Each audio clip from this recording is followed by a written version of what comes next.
আমরা মনে করি এই রায়ের মাধ্যমে নিশ্চিত হবে না, নিশ্চিত হবে তাকে দেশে এলে ন্যায় বিচারের মাধ্যমে ফাঁসি কার্যকর করা এবং তার সাথে যারা দোষর ছিলেন আওয়ামী লীগ, যুবলীগ, ছাত্রলীগ সহ যারা সন্ত্রাসীরা ছিল তাদেরকে বিচারের আওতায় আনা। এই ফ্যাসিস্ট আওয়ামী লীগের খুনি শেখ হাসিনা 5ই আগস্ট আপনারা জানেন সাধারণ ছাত্রছাত্রীকে মেরে হত্যা করেছে। অনেক ঢাকা শহরে সারা বাংলাদেশে যে হত্যাকাণ্ড চলেছে এই শেখ হাসিনা করেছে, তার নির্দেশে হয়েছে।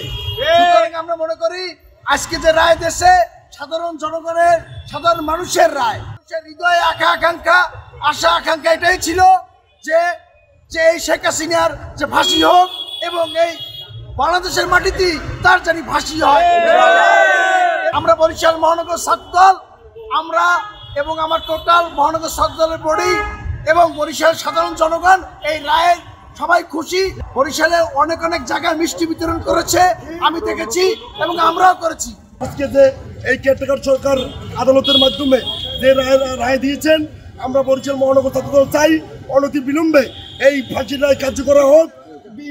ইন্ডিয়া থেকে ফিরিয়ে এনে তাহলেই শহীদের রক্তের সাথে, যদি ফিরিয়ে না আনা হয়, কার্যকর না হয়, শহীদের রক্তের সাথে প্রতারণা করা হবে। আমরা মহানগর ছাত্রদল রায়ের পরবর্তী সময় এই বরিশাল ফ্যাসিস্টেররা কোনো রকমের যদি আন্দোলন সংগ্রাম বা কোনো রকমের অযোগ্যতা সৃষ্টি করতে চায়, আমরা বরিশাল মহানগর ছাত্রদল জনগণকে সাথে নিয়ে একসাথে আছি। সকল অপতৎপরতাকে প্রতিহত করার জন্য বরিশাল মহানগর ছাত্রদলের প্রতিনিধি নেতাকর্মী রেডি আছে। এই রায়কে আমরা কার্যকর দেখতে চাই।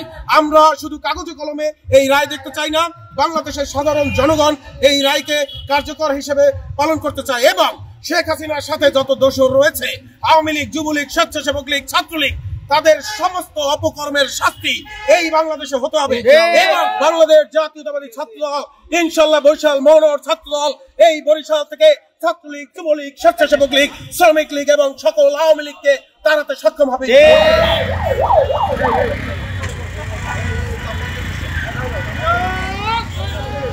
সবাই আলহামদুলিল্লাহ।